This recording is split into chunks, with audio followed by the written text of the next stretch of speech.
Mesothelioma is a terminal form of cancer caused by inhaling asbestos fibres. There's no cure, but in a world first, Sydney researchers have developed a new therapy to be trialled in patients later this year. Catherine Hanrahan reports. Carol Clinfolt was diagnosed with mesothelioma in 2006. She'd never heard of it.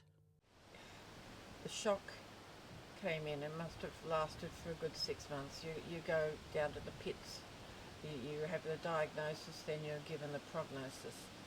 Carol was given 6 months to live, but chemotherapy has given her 7 years of life. Mesothelioma is very resistant to treatment, and that has been known for many years already.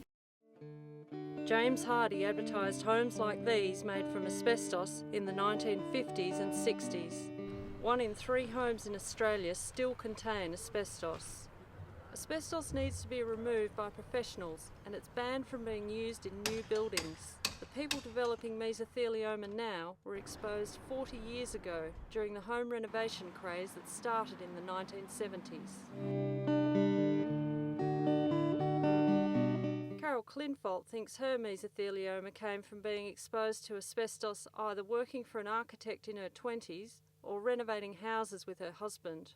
One in particular was half brick and the back part was fibro, and I remember going up with him to the local hardware, buying the fibro sheets, you bring them back, you cut them, you sand them to fit, the dust around. Australia has one of the highest incidences of mesothelioma in the world. 10,000 people have died of mesothelioma since the 1980s, and 25,000 more are expected to die in the next 4 decades. Now, a groundbreaking therapy developed by the scientists at the Asbestos Diseases Research Institute in Sydney brings hope to people like Carol Clinfolt. If we are able to find an optimal dose and a safe dose, we will proceed in the next phase of experimentation.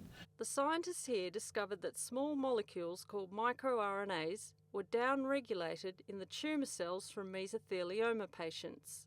When they put a synthetic version of the microRNA into mice with mesothelioma, it slowed down tumour growth. So this was quite an exciting result, because with this particular model, testing other experimental therapies hadn't given such a dramatic increase. The clinical trial will test the safety and dosing in mesothelioma patients, giving hope to those, like Carol Clinfolt, who have reached the end of chemotherapy. This absolutely gives me hope. All I ask for is hope. In fact, I don't really believe in false hope. I think a lot of the reason why I'm here today is that I've always believed in the longer you live, the more chance there is of finding something. Carol Clinfolt is one of 30 patients in the trial. Catherine Hanrahan, Reportage Online.